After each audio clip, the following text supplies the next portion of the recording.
live and kicking yo ntwereza injura negwa mnonga hano muri Mbarara town kandi tujya street aha so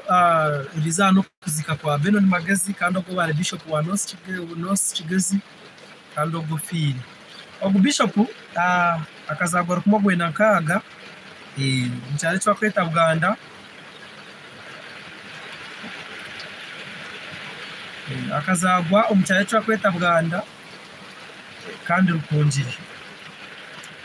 so kandi ni Bishop wa Kashatu ihobereberezo bwakora ki bwatandukaho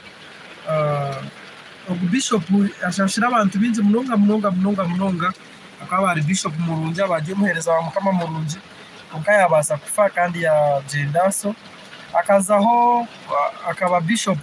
2017 akaba Bishop 2017 ukwa munana nibwazaho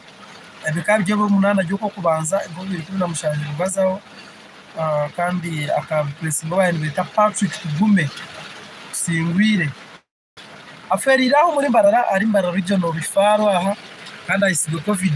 bayiba mucebire abamazire sande bamucebire bamukwasire mu covid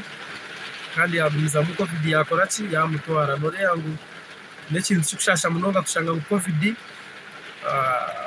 neka kutwara abantu kandi yo nizongera kutwara shimba abantu cyushasha munonga oshowiza makuru ago ni MP wa Bujumbura no yabanze kusindika message kandi akajya ati mushabiro mu kazi we kugira ngo hanga mugunye